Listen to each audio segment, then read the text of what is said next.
ego na-etili ụmụ Igbo niile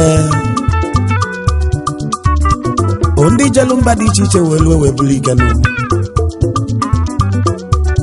n'ezie na fa bụzi nnukwu ikenu ike gbalụ ndị ilo ya lee ọrụ obodo wee gbaka na fa kalisịrị akali ụmụ Igbo na Amerịka ụmụ Igbo na Europe ụmụ Igbo na Asia ụmụ Igbo na Australia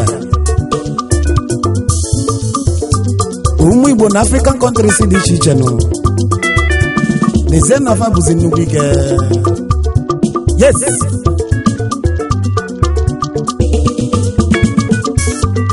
ekene dịlụ n'ụmụ Igbo fa bụzi nnukwu ike nena mba kalịla kalị fa n'obodo dị iche iche ọrụ obodo ekwelu ngọnụ anesi ndị weli Igbo bụ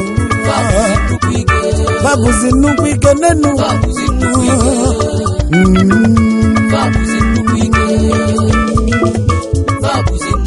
yes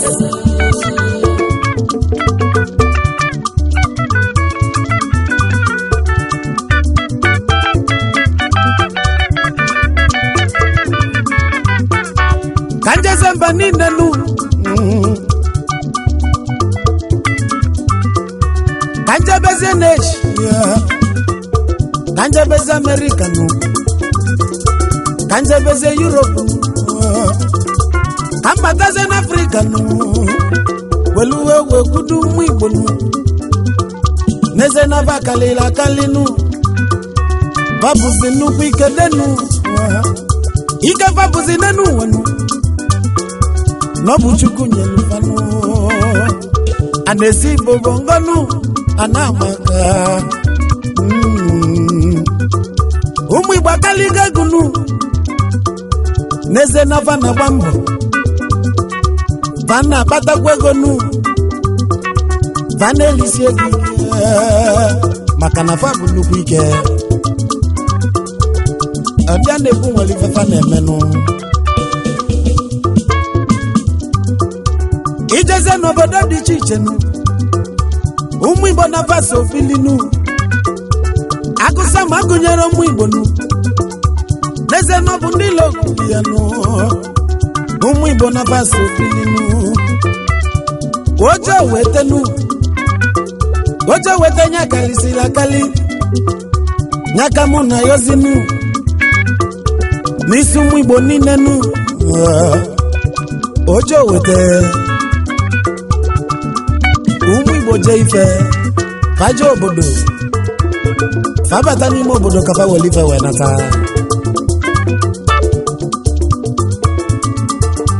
maka na asị na-eji ego ji mba oji ego ji ọgụ oji ego ji pawa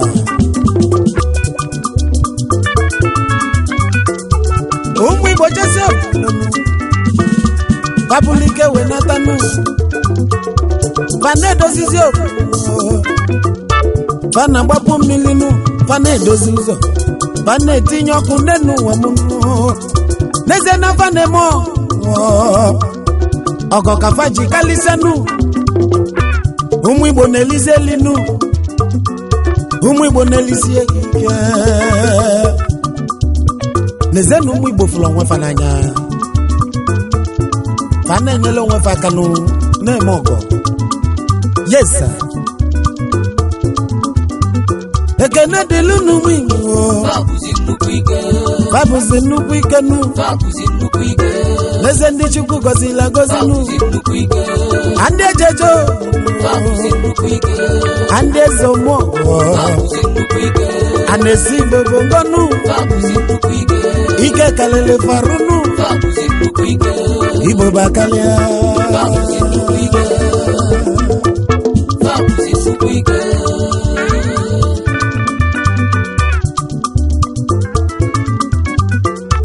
kambuzele gumunenu wesovunu ụmụ Igbo nu ndị bụzi nnukwu ike na vakalisila kalinu ka keneze n'odogunu ezomogodalu onye weli ife His Royal Majesty eze ọdịnaka Chukwu jiwu CEO Hemishkas Austin, Texas, United States of America, CEO of Odonko Plaza, number 7 Waturosa Street, Ikenebu, Ore, Imo State. Our future Imo State Governor, ex-president of Confidence Friends Club in Dakar, Senegal. Odonko na Senegal. Ọ natara dike mma na Isunjaba Kalisia na Austin, Texas, United States of America. Asimu kenelo yanu First Lady Lolo Ugeze Ifenyi Nwachukwu jiwo Osodie Mako nwanyị ọma ndị anyị ka mma na bara anyị mba ezigbo onye dịrị oji mmadụ Isu Ofishi Isu Local Government Imo State, Nigeria. Eje butike na mba niile nwanne kpatara ego na-esi isi American base na gadele mma. Yes, kambulego mu kenodogunu ezomogo no so inu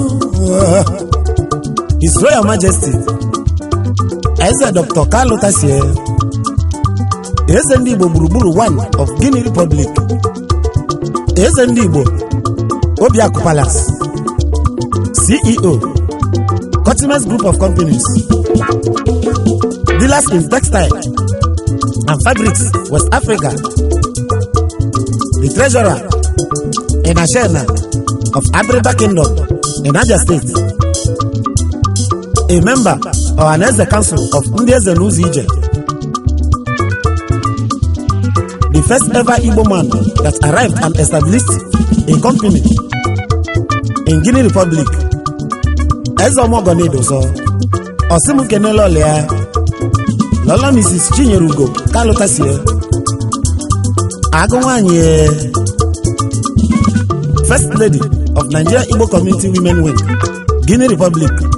Long live Obiaku Palace Cabinet members. Long live Ohaneze ndị Igbo worldwide. Eje butike na mba niile kpatara ego na-esi isi na Guinea Republic. Ezomogo gaba n'iru n'edoso. Yes, kabulegu mu weke neno dogunu. Honorable Collins Chukwukere Osiwu Obueruzo 1 of Ashindere, Director of Link Services and Perfect Link Limited, London, United Kingdom. A lot in Senegal. Osimukene Ezbola Lea, First Lady Wanyoma, Lolo Chiziodo, Chukwukere Osiwu, Wanyi Mobidia, London based Nedoso, Osimubulegu Kenelienu, Honorable Emeki Yedioha, the former governor of Imo State, Osimukenekwelo Leano, Lady Mrs. Eberi Yedioha, the former First Lady of Imo State, Nigeria, Ondashin Jerry in Mbitolu Local Government, Nigeria.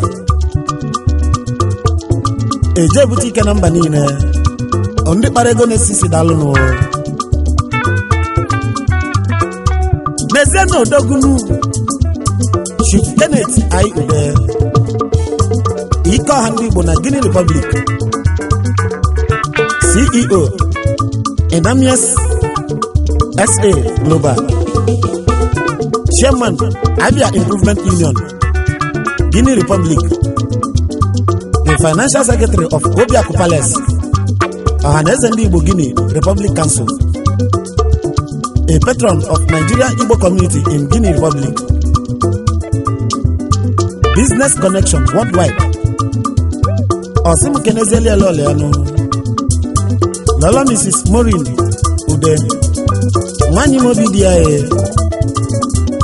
Ezbonya Bribia in Abia State, Nigeria. eje bute ike na mba niile ndị kpara ego na-esi isi dalụnụ ụmụ Igbo dalụnụ babụzi nnukwu ike nụ neni ndị Chukwu gọziri agọzi adị Chukwu meles ndị Chukwu nyere ego oyibo nụ ndị Chukwu bunyere ike nụ ike Pentikọst ka babụzi egwu nụ babụzi nnukwu ike nenu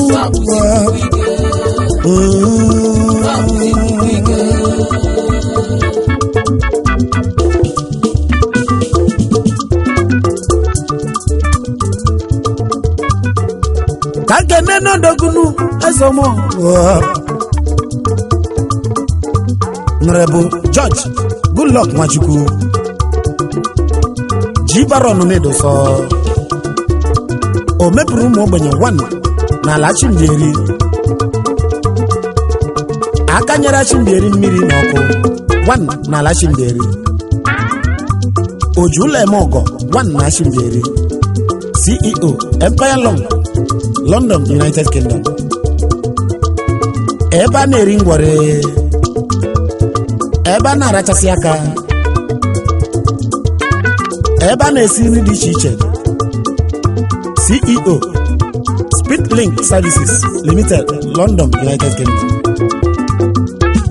onye ọma na all kings of foreign exchange such as pounds, euros and dollars Osimu keneli elole ya no Lolo Mrs. Chichi Priscilla Nwachukwu Oduko namba niile Nwanyi ọma edoso ezigbo ndị Chimdieri Imimbitolu Imo State Nigeria Fajelu butike namba niile wekpasi ego na-esi isinu Kamulego muke n'odogunu Dogwe melibe jibulo dogunu nwanyi tinye Chief Jude Ostacha Chairman Chief Executive Officer Jude 190 Companies CEO Jude 190 Motors Bypass Importer and Exporter CEO Jude 190 Estates Management and Logics CEO St. Jude Academy Nursery and Primary School and Secondary School CEO Jude 190 Importer and Exporter Agencies Nigeria Limited CEO Jude 190 Brake Parts both cars and trucks CEO Jude 190 Worldwide Incorporated Eze Chimeleze 1 of Imeziawa Ojimoto Emogo Eze Afojurue a member G7 Club Bamako Mali Patron Alabalaba Friends Fun Club Bamako Mali Osimu Bulegu Kenelo Leano Lola Mrs. Kelechi Floris Chiaha Mwanyoma Mama Shidalo Ezibonye Zago Ibudo in Enugu State, Nigeria. Eje butike namba niile Papa Lego nesisinu. Yes. Neze no dogunu Kalisia Chief Emisike Ohaneze Igbo na Dakar CEO of Abana Autos Mercedes-Benz importer and exporter of all kinds of motor spare parts in Dakar, Senegal. Chairman Dakar Importers Association in Dakar, Senegal, West Africa. A member of Dakar Pioneers in Dakar, Senegal. Osimu Bulegu Kenelo Leano Lolo Mrs. Beatrice Uchechukwu Ugezumba Ezimonya Zago in Enugu State, Nigeria. Nwanyoma Nedoso Eje butike namba niile wekpasi ego na-esisinu. Chief Dr. Tochukwu Valentine Ọnụọra Dalụnụ Ezeomogodogu Nidusuwa CEO Tochukwu Motors West Africa Limited Cotonou Benin Republic ebe afọ ka ịnọziri President of People's Club in Cotonou, Benin Republic. Nwata anaghị eze one na ụmụ ojii Igbo Okodu na Anambra Steeti. Asị m bụ lego m nu kenezelu n'ọlụ ya n'ụwa. First Lady Lola Mrs. Chidimma Nancy Ọnụọra eze nwanyị mobi dị adalụ ọlụ nụ. The Managing Director Tochukwu Motors West Africa Limited, Cotonou, Benin Republic. Ezigbo onye ndị akwụ Otolo Nnewi, Anambra State, Nigeria. Ejepụta ike na mba niile fakpalego n'esisi Cotonou, Benin Republic base. Ndị ọma n'ụlọ sọ anjabeze nenu ụwa mụnụ olowe kwudodogo eze ọmọgọ n'ọnụ ya. Chief Alozie Nwanganga Akpatakụ eruo ụlọ isi chie ndị Igbo na Guinea Republic. Ogbuwere ụzọ ndị egwu Igbo Highlife na Guinea Republic. CEO of Kiro Ventures International Limited. The Secretary General Igbo Community in Guinea Republic. The Financial Secretary Nigeria Community in Guinea Republic. Palace Secretary Ohaneze ndị Igbo in Guinea Republic Conakry Council. Osimukene Loliano Lolo Mrs. Mavina Chidimma Akpu ezigbo onye Ogbohi Aba, Abia State, Nigeria. Ejepụta ike na mba niile fakpalego n'esisi o. Kabulego mu kenodogunu Mr. Emmanuel Ezeoke nwata kwọcha one of Mbosi Iyala, Anambra State, Nigeria. Osimukene Loliano Lola Mrs. Nora Ezeoke Adugo nwanyị nwata kwọcha, a member of Friends Club in Philippines, a member of Nigerian Association in Jakarta, Indonesia, a member of Morning Star Club, Thailand. Don nwata kwọcha Asia worldwide. Onye Mbosi Iyala, Anambra State, Nigeria. Ejepụta ike na mba niile ọkpalego n'esisi o. Kambulego mu n'ụwa keno na onye echichi Chief Collins Okerafo Omenife one na Guinea Republic. CEO Daniel Mark Boutiques Igwe Lambayi, Guinea Republic. The youngest landlord in Guinea Republic. Founder of New Visions International Club. A member of Nigeria Igbo Community, Guinea Republic. A member Igbo Progressive Union, Guinea Republic. Osimbulegum Kenelo Leano Lolo Mrs. Mary Kumba Collins Okerafo Odozi Akụnwanyị ọma ezigbo onye Ngọkpala Local Government Imo State, Nigeria.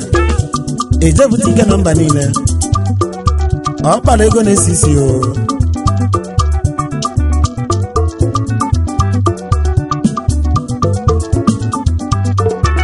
Ụmụ Igbo nụ vabuzi nnukwu ike nenu nena Chukwu gọzili vagozinu Chukwu meluva mmanụ na vanem ọfụma vakpatala ego oyibo nụ mana emezi ọgọnụ vabuzi nnukwu ike nụ vakaligo anakalisi na kitinu ọkịka na-eso vabuzi nnukwu ike nenu ụmụ Igbo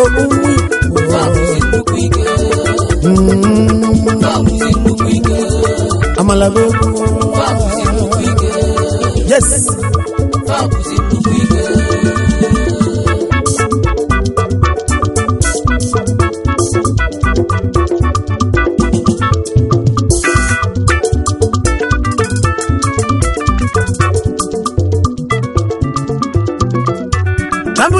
Kenodogu Nezomogo no Sobilinu Mr.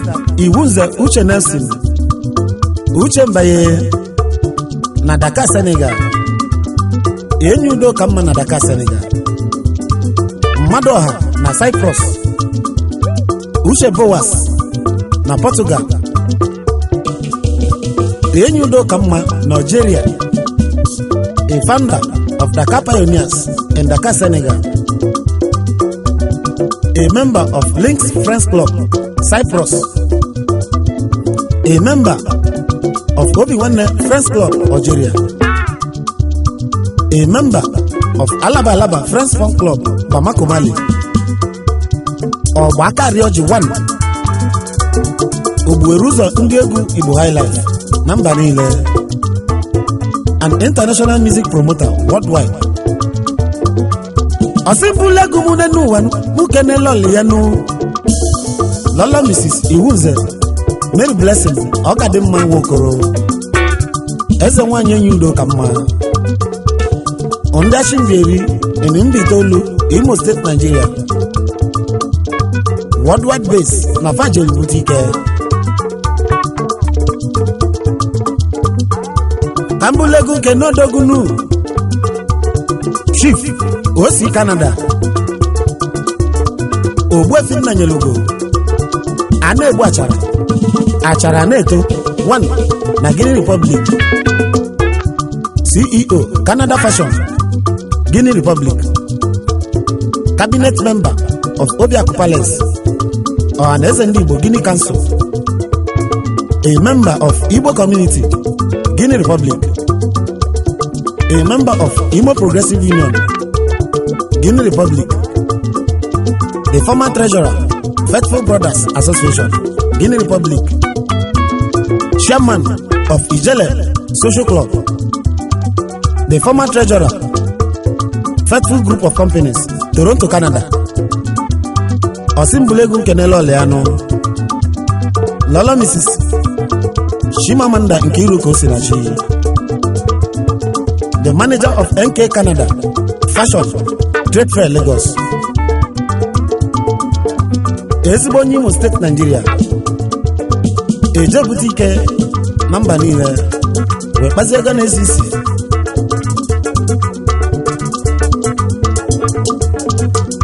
Ka kenene n'ogu nenu wa munu Chief Bereme Oshendu Chinemere Ogbapuru mmiri na desert in Odonko Kingdom. The CEO of Ogbapuru mmiri na Desert Foundation. The CEO of Burundi Change Togo. A member of XDK VIP Igbo Men. The Vice President of Umbise in Dakar, Senegal. Karisia, one of Umbise. Osimbulegu Kenelo Leano. Lola Mrs. Chidimma Oshende Chinemere. Ugebweja Uzo Oshende Ogbapuru mmiri na desert. Eje boutique number niile. Fata Lego n'ezisi.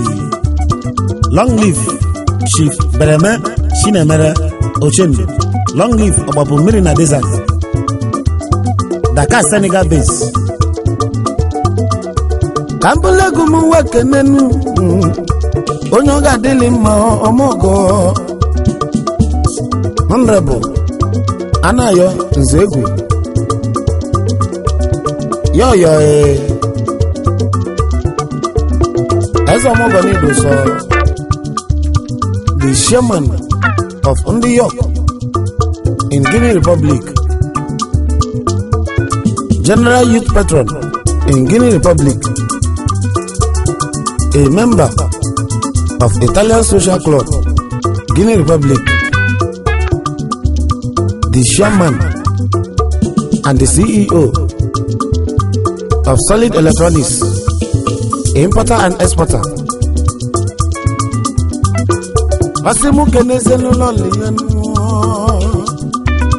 Lola Mrs. Ngozi Nzegwu Mukanezi Bangwe Ofulu Nanyanu Master Obinna Nzegwu Asimubulegu nkene onwe nwanyị ọfụrụ n'anya Miss Onyinyechuku Nzegwu nwoke na-ezikwe Miss Ogechukwu Nzegwu Ondo Umunya Oyi Local Government in Anambra State, Nigeria. Ọ gbaziri ego na-esisi ọzụkwa Guinea Republic ka ọ nala obili eze ọmọgọ na-edoso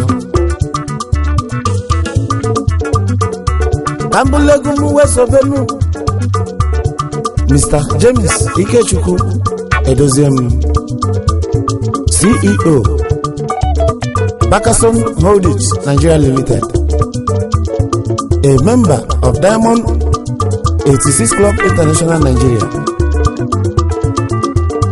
a member of New Vision International Club, Guinea Republic, a member of Imo Progressive Union, Guinea Republic, Osimu Keneze Loliano, Lolo Mrs. Shizoba Felicita Edoziem Mukenezi ezigbo nne ọfụlụ n'anya nụ afọ mụrụ ọmụmụ Lolo Mrs. Ezinne Flores ụlọma Edoziem mukene nwanne nwoke nụ Mr. Benedict Edoziem Mubulegu kenenu nwanne nwanyị ọfụlụ n'anya nụ Mrs. Ada Benedicta Edoziem ezigbo ada na ọ ga-adịrị gị mma Osimu kenezienu his chairman Mr. Peter Chibuike, the CEO of Udeman Group of Companies, Guinea Republic. Osimu kenezikwe ezigbo menti ọfụlụ n'anya Chief Anayo Nzegwu aka Yoyo Worldwide. Ọzịkwa Umuebo Umuri Amimo Ikeduru Imo State, Nigeria. Ebe afọgonu si wee bịanụ Nezenu na fakpalego na esisi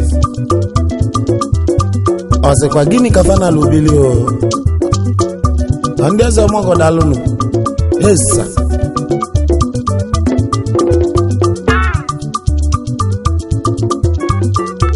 Nezenu odogunu sobi eze ọmọgọdalụ n'idusu Honorable Jude Odidika Akwaka Egenti 1 na Guinea Republic, CEO of Akwaka Holdings PLC, a member of Diamond 86 Nigeria, a member of New Vision International Club, Guinea Republic, a member of Imo Progressive Union, Guinea Republic, the first man that hosted a cup in our mama, Imo State, Nigeria. Osizan Bulegu Kenelo Lolo Mrs. Umel Jude Odidika Lola Kwaka Ezmonya Awa Mama in Imo State, Nigeria. Ejebuti Kenamba Nile Fakpalego Nesisi. Yes. Umu Igbo namba nile nu Majelu butike nu wekalisia Neze na Chukwu gozili fa gozile nuwa